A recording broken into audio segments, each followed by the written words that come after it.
Well, hey there, it's Jill Havens. I'm here to tell you about my second experiment in the E-Cubed book. It's called the Red Pill Corollary, or a quick refresher course. I highlighted some things, so I'm going to read them to you before I get to the experiment. And I completed this last Saturday. It's just, I do want to warn you, when you if you really start doing these experiments and open yourself up to whatever happens, sometimes some weird stuff can happen. Some weird moods can overtake you, and bees could enter your house, and that happened to me last year. I don't remember. I don't remember if I said it in the video, but after one of my videos last week, my room started crawling with bees. It was really, really strange. And today I laid down to take a nap, and I heard a strange buzzing noise. I thought, no. And I looked up, and it was one of those stink bugs. So at least it wasn't a bee, and it was just one. But anyways, yeah, when you start truly doing these experiments and open yourself up to whatever happens, sometimes you can get sick. You can your immune system might come down a little bit, and you could get a cold. Past few days I've been really moody. I mean, I've been downright pissed off, to be honest with you. Just for certain things, I don't even want to go into it. It's not worth it, because I'm over it now. And so that's why I'm just now getting around to this experiment, to doing the video. I finished it on Saturday, but just getting around to doing the video now. So let me refresh myself as I read some things to you. There is a good quote that it starts off with. It says, "Life doesn't come at you, it comes from you." And that's from Jason Mraz. I thought that was really good. Let's see. This experiment is intended to prove that your thoughts, feelings, and beliefs are reproduced in the events around you, events that we used to call coincidence or synchronicity. Your job isn't to find these ideas, but to recognize them when they show up, which is pretty cool. I look for coincidences all the time. Those of you who might remember the butterfly experiment from last year, I never noticed butterflies before. And after I did that experiment last year, I started noticing them. And then here in the past month, they're all over the place. And I think it's the coolest thing. And I asked my daughter, I said, "Hey, do you ever see butterflies?" She's like, "No." And here I am. I see them all the time. It's really cool. Most of the time, they're white ones. I did see a yellow one, and then I saw a gold one the other day, which was really cool. Another thing that she says in this: by opening our minds and our consciousness, by out and out demanding guidance and expecting signs, we can tap into a whole new river of possibility. And I have a question about that. See what you guys think when I get to it. People mistakenly worry there's a time limit for their good, a sell-by date. They fret that they missed their chance back in 1986, or that they turned down so-and-so. The chance to create your good reappears over and over every moment. You can't really miss the boat because there's another right behind it. Doesn't that make you feel better? Because I felt like I missed a lot of boats, or took the wrong boat. Hey, there's many coming, so it's all right. It's all right, as long as you recognize it.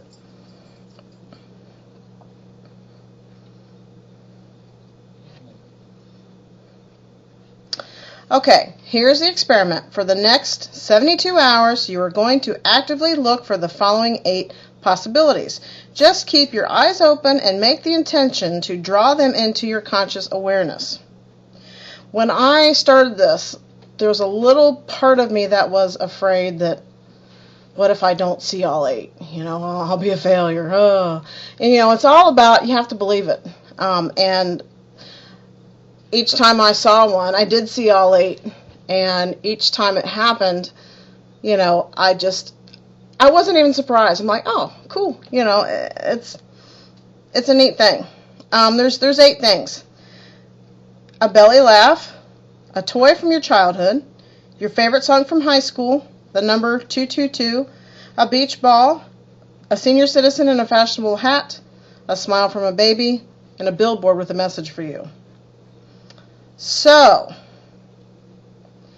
this was the coolest thing. Let me see, what was the first thing I saw? I had to go to work the day I started it, my second job, my fun job.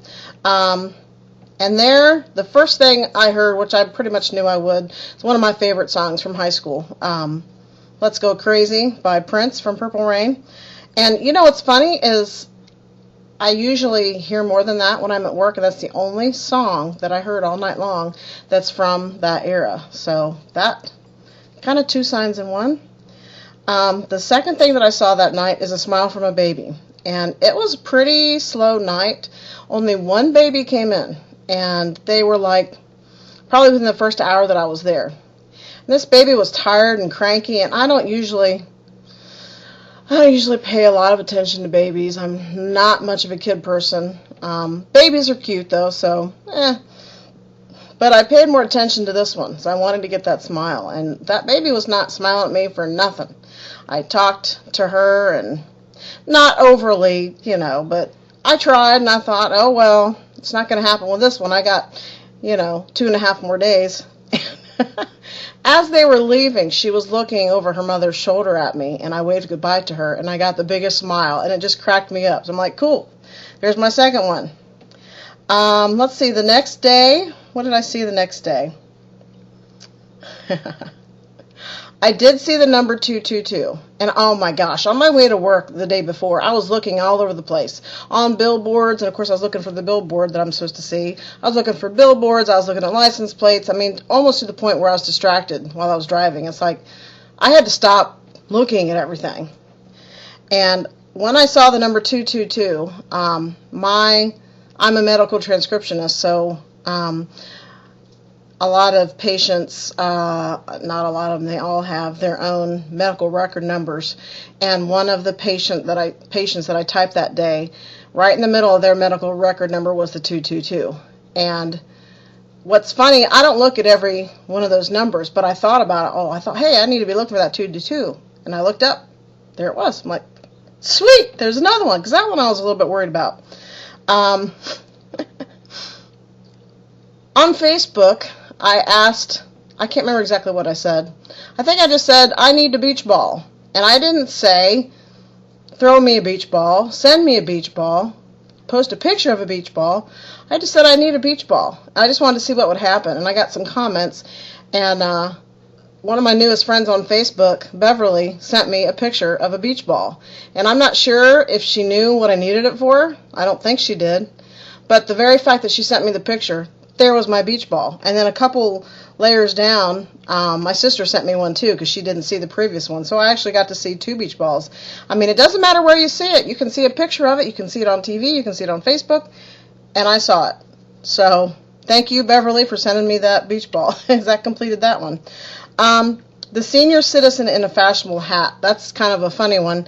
I knew I was going to see my mom the next night, because my daughter had a color guard competition, and she always wears, I don't know how fashionable they are. Sorry, Mom. But she always wears a hat. And I thought, I'll get to see, I can count that as the fashionable hat. And I don't even remember if she wore one, to be honest with you, because I didn't notice it, so maybe she didn't. But the night before, I was at a high school football game, our high school football game, and just happened to look around at the crowd, and a couple rows down in front of me was an older gentleman with a fashionable hat. I don't even know what you call it, but it wasn't a baseball cap. It was a fashionable senior citizen hat. So I'm like, sweet, now I don't have to worry about whether Mom wears one or not. So I didn't even notice if she did, because I saw it Friday night. Let's see, was that all of them? Oh, the belly laugh. Geez. Toy from my childhood. I actually saw 2. I just decided to get up, and this was Friday. I got up because the experiment ended on Saturday night, and this was still Friday. I decided just to get up and take a peek in my daughter's room just to see if I'd see anything, a beach ball or anything that I might need. And on her dresser was a stuffed frog that her boyfriend won for her at the fair. And no, it wasn't the exact same childhood toy of mine, but it reminded me of one that I had. And I remember his name was Floyd. It was written on his tag. And I counted that as my childhood toy because I immediately thought of that. I forgot about the experiment and I saw the childhood toy. I thought of it when I saw hers. Then later on in that day, I'm scrolling through Facebook and somebody had posted a picture of Winnie the Pooh, which I loved Winnie the Pooh when I was a little kid. So there's two that I saw that day. The belly laugh, I actually had many little, I don't say little, but half belly laughs throughout this 72 hours, but nothing I could really consider a big belly laugh until Saturday when I saw a trunk monkey video that my sister had posted on Facebook. I laughed so hard I was coughing. So I think I can consider that my belly laugh. So I had to thank her for that belly laugh because that did it, and I watched it more than once because it was so funny, and I posted it because that was great. Then the most significant one to me happened the very next day, which was the last day of the experiment. I only needed one more thing, and it was the billboard with a message for me. And I was on my way to my son's football game in the morning, and wasn't even thinking about it. Should have been, but I wasn't. And then a sign caught my eye, and I read it, and I knew that was it. And it said, gosh, I should have remembered this before I got on here.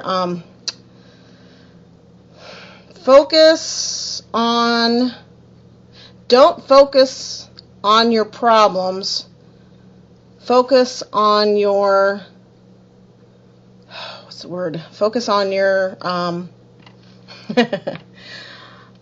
focus on your blessings. Don't focus on your problems. Focus on your blessings. And that was a great message for me. Because even though I'm reading this book and I'm thinking positive things, I don't think positive 100% of the time. I'm human, just like everybody else. And I needed to see that because there's a couple problems in my life that I have been thinking about a lot. And, when you focus on the problems, you get more of it, and they bug you more. And that sign was there to tell me, stop focusing on that. Focus on the good things in your life. And every time, I'm not saying that I'm doing that. I'm working on it. I'm a work in progress.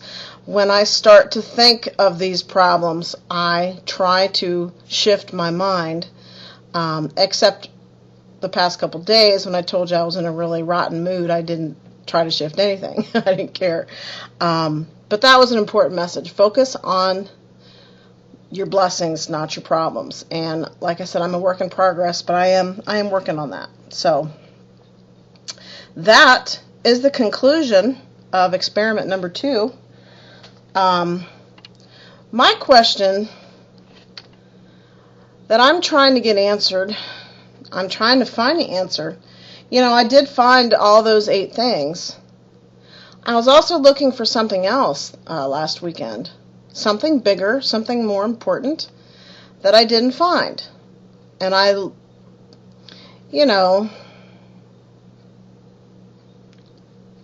did I expect to? I hope to. Let me put it that way. And I think a part of me expected to, but I didn't find it. So where do you draw the line as far as, should you believe that everything, I expected to see those 8 things on the list. What if, for some reason, I'm not meant to see them? Does that play into the equation? Like,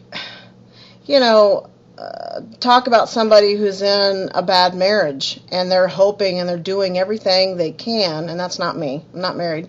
But, just an example, they're doing everything they can to work this marriage out. But what if the marriage wasn't meant to work out? What if it was meant for these 2 people to meet and learn the lessons they needed to learn and move on? As much as they hoped that it would work out and it doesn't. At the time they were wishing, expecting it to work, and then it didn't. So how do you draw the line between, what if I wasn't supposed to see a beach ball? would that have been a failure? What the other thing that I expected, that I wanted to see this weekend and didn't, obviously there's a reason that it didn't happen. I'm trying to understand how this whole thing works. I wish Pam Grout would watch this and answer that question for me, because it's great to imagine the possibilities and to expect to see this, but what if you're not meant to? That's my question. So if anybody has any ideas on that, send me a message, because I don't know. So there again, that experiment was a success for me, and like I said, the one thing I was looking for, I now know why I didn't find it. I still expect to find it in the future, but there's a few things I have to take care of first, so more on that later. Thanks for watching, and I'm going to be doing experiment number 3 soon, because I'm just about done with it, and we'll talk soon. Thanks for watching.